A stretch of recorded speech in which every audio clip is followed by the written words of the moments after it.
आइए जानते हैं आज के प्रमुख अंतर्राष्ट्रीय खबरों को। पहले एक नजर हेडलाइंस पर। वोटर लिस्ट अपील के आज प्रत्याशियों को दी जाएगी अंतिम सूची। खतरे में एनआईए की शक्तियां, सुप्रीम कोर्ट में कानून की वैधता को चुनौती। 13 राज्यों में 24 घंटे के अंदर तूफानी बारिश का अलर्ट, चलेगी आंधी, आईएमडी की चेतावनी। डोनाल्ड ट्रंप ने ईरान के लिए कहा वो बस अपनी इज्जत बचाना चाहते हैं।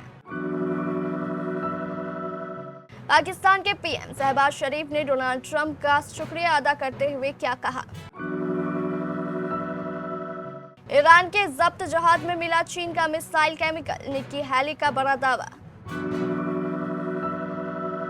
ईरान में जिसका डर था वो हो गया, मुस्तफा खामेनी का खेल खत्म। 5 टुकड़ों में बंटने जा रही अनिल अग्रवाल की वेदांता। क्या आ रही है भूत बंगला 2? अक्षय की फिल्म को मिली तगड़ी सक्सेस, सीक्वल की तैयारी में एकता कपूर। और सनराइजर्स हैदराबाद ने दिल्ली कैपिटल्स को नहीं हराया, अक्षर पटेल की कप्तानी ने हरवा दिया। बंगाल में मतदाता सूची के विशेष गहन पुनरीक्षण यानी एसआईआर की अपील के मामलों में से कितनों के नाम अंतिम सूची में जुड़ेंगे, यह आज बुधवार को स्पष्ट हो जाएगा। राज्य के मुख्य चुनाव अधिकारी के कार्यकाल के सूत्रों से मिली जानकारी के मुताबिक अपील के मामलों से जिनके नाम अंतिम मतदाता सूची में जुड़ेंगे उनकी सूची प्रथम चरण के प्रत्याशियों और उनसे संबंधित राजनीतिक दलों को बुधवार को भेज दी जाएगी। विधानसभा और बूथों के अनुसार सूची दी जाएगी। जिसके नाम अपील के मामलों में कटे हैं उस सूची में उनके नाम रहेंगे। मालूम हो कि सर्वोच्च न्यायालय के निर्देश पर गठित 19 न्यायाधिकरण अपील के मामलों पर सुनवाई शुरू कर रहे हैं। सर्वोच्च न्यायालय ने गत 16 अप्रैल को अपने आदेश में ढील देते हुए कहा था कि यदि मतदान से 2 दिन पहले भी किसी मतदाता का नाम न्यायाधिकरण द्वारा स्वीकृत होता है तो उसे पूरक सूची के माध्यम से वोट डालने का अधिकार मिलेगा। आंकड़ों के अनुसार लगभग 60 लाख नाम विचाराधीन रखे गए, जिनमें से 27 लाख नाम हटाए गए। सुप्रीम कोर्ट ने राष्ट्रीय अन्वेषण एजेंसी एनआईए अधिनियम 2008 के वैधता को चुनौती देने वाली याचिका पर केंद्र और अन्य से जवाब मांगा है। पीठ ने केंद्र सरकार, एनआईए और अन्य को याचिका पर उनके जवाब देने के लिए नोटिस जारी किया।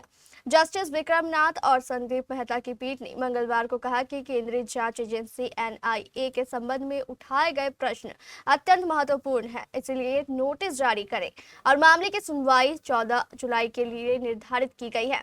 याचिका में 2008 के अधिनियम को रद्द करने की मांग की गई। इसमें दावा किया गया है कि यह संविधान के अनुच्छेद 14 का उल्लंघन करता है और केंद्र की विधायी क्षमता से परे है। अप्रैल के महीने में उत्तर भारत के राज्यों में गर्मी का भीषण प्रकोप देखने को मिल रहा है। लोगों का बाहर निकलना तक मुश्किल है, लेकिन इस बीच मौसम विभाग ने 13 राज्यों में बारिश को लेकर अलर्ट जारी किया है।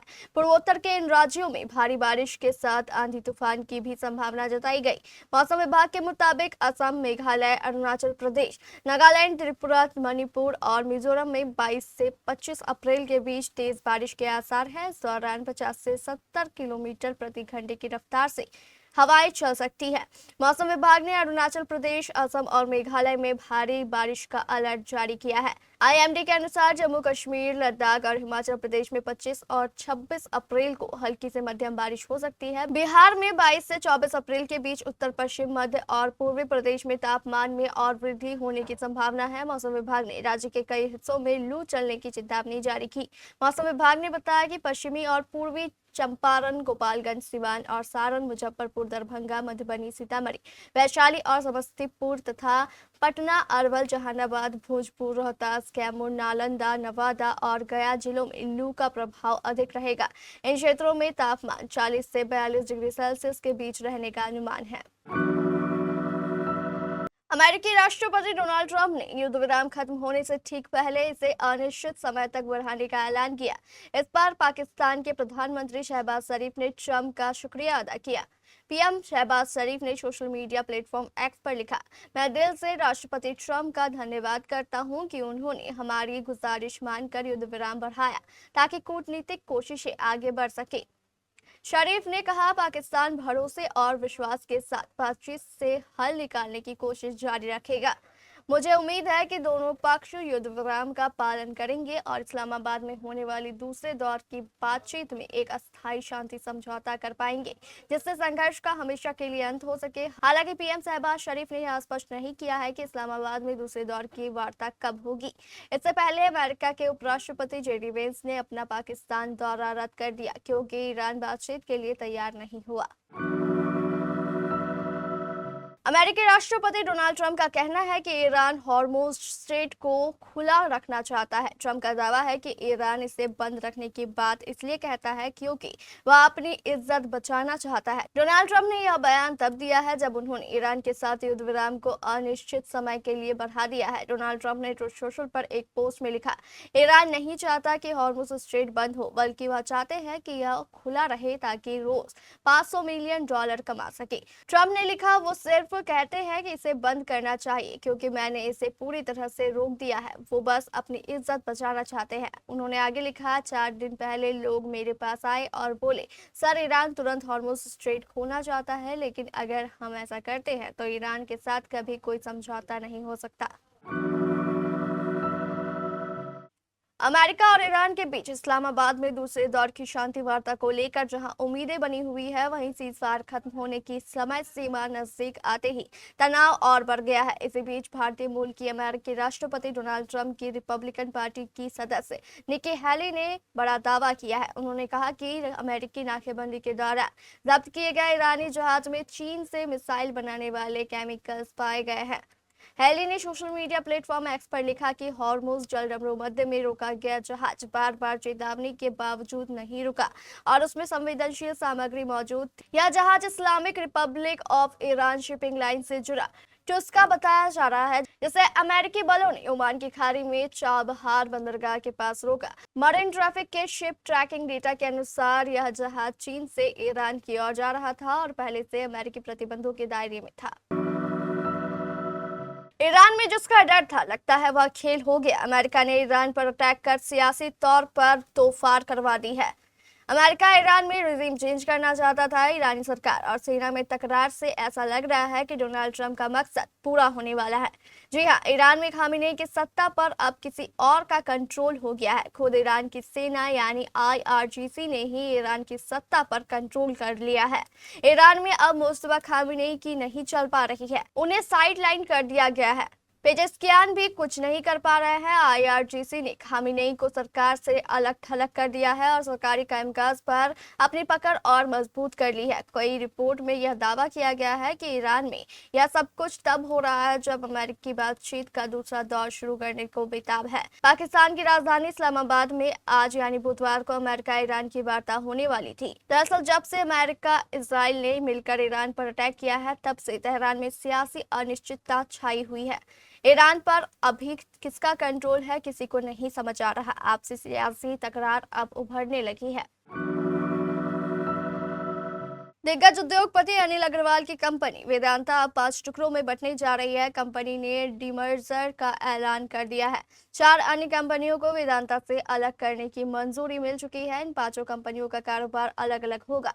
20 अप्रैल को वेदांता ने इन कंपनियों को अलग करने के लिए 1 मई 2026 डीमर्जर का रिकॉर्ड डेट फिक्स किया था।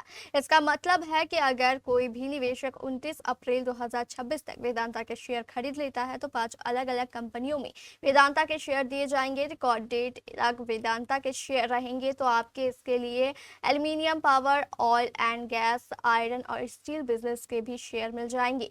इनके 4 से 8 हफ्ते में घरेलू स्टॉक मार्केट में एंट्री हो सकती है। मार्च 2026 तिमाही के शेयर होल्डिंग पैटर्न के हिसाब से वेदांता के 20.5 लाख से ज्यादा रिटेल स्टॉक होल्डर्स यानी ऐसे निवेशक जिन्होंने कंपनी में 2 लाख तक का निवेश किया है। रिकॉर्ड डेट पर जिनके पोर्टफोलियो में वेदांता के शेयर होंगे, उन्हें 4 और कंपनियों के शेयर मिलेंगे।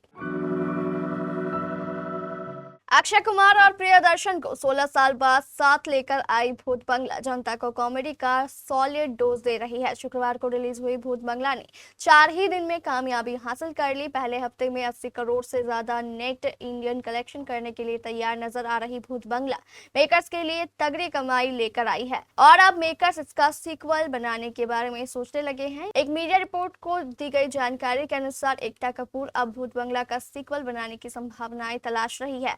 इस बात पर भी विचार किया जा रहा है कि इसे कैसे एक फिल्म फ्रेंचाइजी में बदला जा सकता है। भूत बंगला शुक्रवार को मिले जुले रिव्यूज के साथ रिलीज हुई थी, लेकिन जनता का वर्ल्ड ऑफ माउथ फिल्म के लिए पॉजिटिव था। शनिवार रविवार को फिल्म के टिकट काफी तेजी से बिके।